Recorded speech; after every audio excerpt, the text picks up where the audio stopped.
Good morning. Goodness gracious. And welcome to Wednesday morning coffee break. I'm so glad that you've joined me for a few minutes as I share with you some good stuff this morning. Hope you've got your coffee or you've had your coffee. On my second cup. It's good stuff. I just can't help it. I do love my coffee. I want to share with you this morning, beginning in the book of Joshua in the Old Testament in chapter 2. Moses had died, and Joshua was now the leader of the Jews, or the Israelites, and they were coming closer and closer to take over the promised land. And in chapter 2, the Bible says that Joshua, the son of Nun, sent 2 men secretly as spies and said, go to the land of Jericho especially and view the land. And they went and they came into a house of a prostitute whose name was Rahab. And they lodged there. And it was told to the king of Jericho, behold, the men of Israel have come here tonight to search the land. And the king of Jericho sent to Rahab, saying, bring out those men who have come to you, who entered your house, for they have come to search out all the land. But the woman, Rahab, had taken the 2 men and hidden them. And she said, well, the men were here, but I didn't know where they were from. And when the gate was about to be closed at dark, well, they slipped out of the gate. So I don't know where they went. It said, you pursue them quickly so that you can overtake them. But she had brought them up to the roof, hid them with the stalks of flax, and she'd laid there in order on the roof. So the men went after the 2 spies that were actually on the roof of Rahab's house. Then Rahab did something that was kind of daring. It said that before the men lay down, that she came up to them on the roof, and that she said to them, I know, and I want you to notice these words that I'm about to say.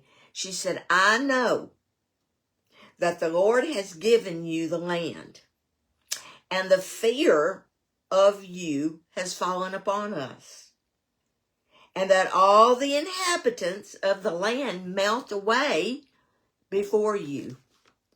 For we have heard how the Lord dried up the water of the Red Sea. And this was some 40 years earlier when that happened. But before you, and when you came out of Egypt, and what you did to the 2 kings. And as soon as we heard it, our hearts melted, and there was no spirit left in any man because of you. Now I want you to hear this. For the Lord your God, he is God in the heavens above and on the earth below. I believe with all of my heart that was Rahab's confession. That was her confession of her belief in God. And so she asked the guy, she says, since I have dealt with you kindly, will you deal with me kindly? Will you save my mother, my father? I know you're going to destroy all of this, and my brothers and my sisters. And so they said, okay, we will do that, but you've got to do something in return. And so what she had to do, if you remember, she had to put the scarlet rope outside of her house. All her family had to be inside the home at the time, and she must not turn her back on the spies. That was critical. Well, we get over to chapter 6 of Joshua, and it says there, now they're fixing to attack Jericho, Israel is, and it says in verse 17, only Rahab the prostitute and all who are with her in the house shall live, because she hid the messengers whom were sent. Okay, so Joshua told the soldiers, now you got to save Rahab and her family because she hid the soldiers. In verse 25 of chapter 6, it said, but Rahab the prostitute and her father's household and all who belonged to her family, Joshua saved. And she has lived in Israel to this day because she hid the messengers whom Joshua sent to spy out Jericho. Now, what's unique about this is that it sounds like this is the end of the story. Okay, Rahab was saved. She's lived in Israel. And it appears that she's lived happily ever after. But we don't know anything until we get to the New Testament. I want to read something to you.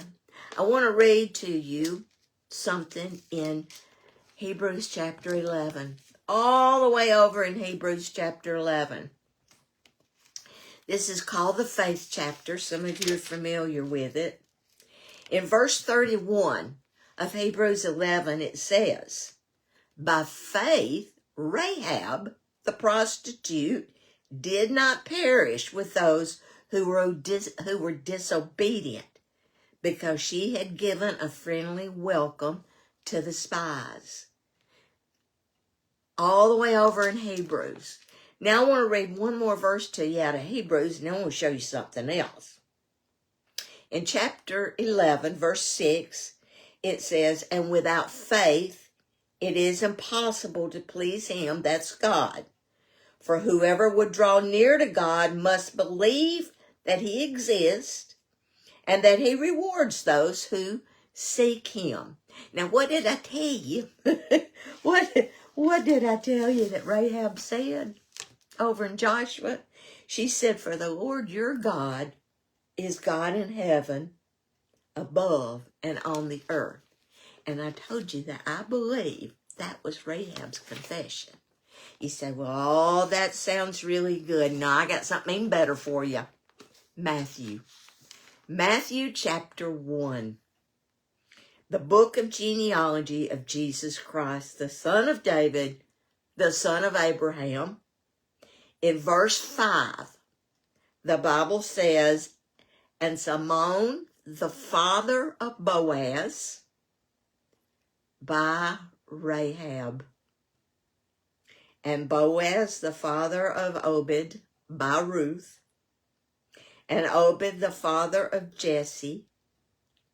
And Jesse, the father of David, the king.